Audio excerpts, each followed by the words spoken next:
Thanks for joining us. Ohio is center stage tonight, the backdrop for a spirited and crowded Democratic debate. And we have team coverage tonight from Otterbein University in Westerville. Russ Mitchell and Mark Namick will break down the big moments generating buzz tonight and what's next for the candidates. We'll start with my partner, Russ Mitchell. How you doing? Hey. I am doing just fine, Sarah, and this debate, I'm told, is still going on. I believe this is a marathon debate, the longest they have had thus far. It is a debate, of course, about the country, but especially Ohio, as the 12 Democratic presidential hopefuls had a rousing back and forth, at times seemingly speaking directly to voters in the Buckeye State. Among the topics tonight, jobs, the opioid epidemic, and the Dayton shootings. Here are some of the sights and sounds. You know, we took a constitutional oath, and that is that no one is above the law, and that includes the President of the United States.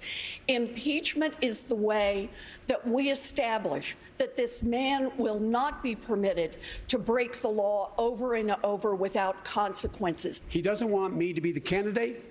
He's going after me because he knows if I get the nomination, I will beat him like a drum. So just because we have different ideas and get to the same place in terms of beating Donald Trump and taking this on, we are in Ohio. We can win Ohio. I've met with these members of the UAW who are striking outside of facilities in Cincinnati, in Lordstown, Ohio, which has just been devastated, decimated by GM and their malfeasance, paying effectively zero in taxes last year. The people of Ohio investing tens of millions of dollars in the infrastructure around there.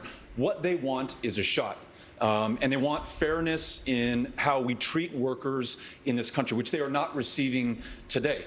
Now, I drive my own Chevy. It's a Chevy Cruze. Used to be built right in Lordstown, which is now one more symbol of the broken promises that this president has made to workers. But let me take this moment, if I might, to thank so many people from all over this country, including many of my colleagues up here, for their love, for their prayers, for their well wishes. And I just want to thank you from the bottom of my heart.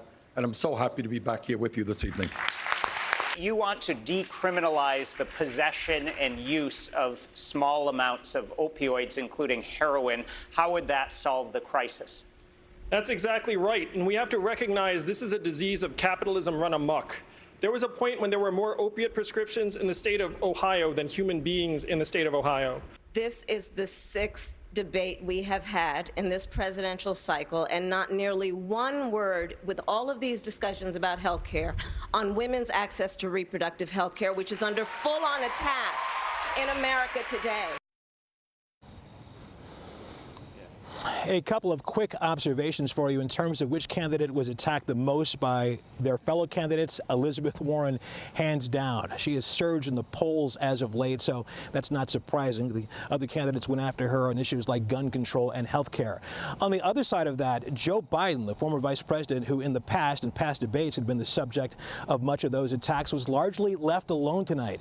It was almost as if his fellow candidates were giving him a pass, in some cases even supporting him.